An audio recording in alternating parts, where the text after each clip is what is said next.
தமிழ்நாட்டில் 2026 மட்டுமல்ல 2031, 36 எல்லாமே திமுக ஆட்சிதான். முதல்வர் மு.க. ஸ்டாலின் பேட்டி. காவல்துறையை முதல்வரால் கையாள முடியவில்லை. நயினார் நாகேந்திரன் குற்றச்சாட்டு. என்னை ஏன் கூண்டு கிளியாக நினைக்கிறீர்கள்? அண்ணாமலை கேள்வி.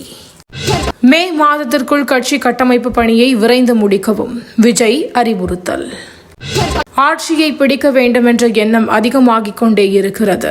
பாமக நிறுவனர் ராமதாஸ் பேட்டி. வட தமிழ்நாடு கல்வியில் வீழ்ச்சியடைவதைக் கண்டு அரசு கவலைப்படவில்லை. அன்புமணி ராமதாஸ் கண்டனம்.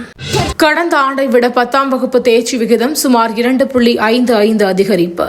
பள்ளி கல்வித்துறை அமைச்சர் அன்பில் மகேஷ் பேட்டி. நிறைவடைந்த பிரம்மாண்ட சித்திரை திருவிழா. மீண்டும் கோயிலுக்கு வந்தடைந்தார் கள்ளழகர். ஆபரேஷன் சிந்தூர் வெறும் ட்ரெய்லர் தான். அமைச்சர் ராஜ்நாத் சிங் பேச்சு. இந்தியா பாகிஸ்தான் சண்டை நிறுத்தம் மே 18 வரை நீட்டிப்பு.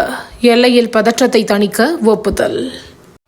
இஸ்ரேல் ஹமாஸ் போர். காசாவில் பலி எண்ணிக்கை 53,000 உயர்வு.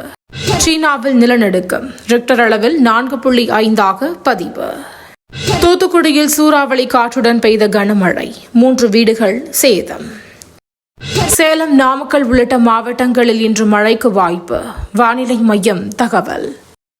மீண்டும் தொடங்கும் IPL போட்டி. இன்று பெங்களூரு, கொல்கத்தா அணிகள் மோதல்.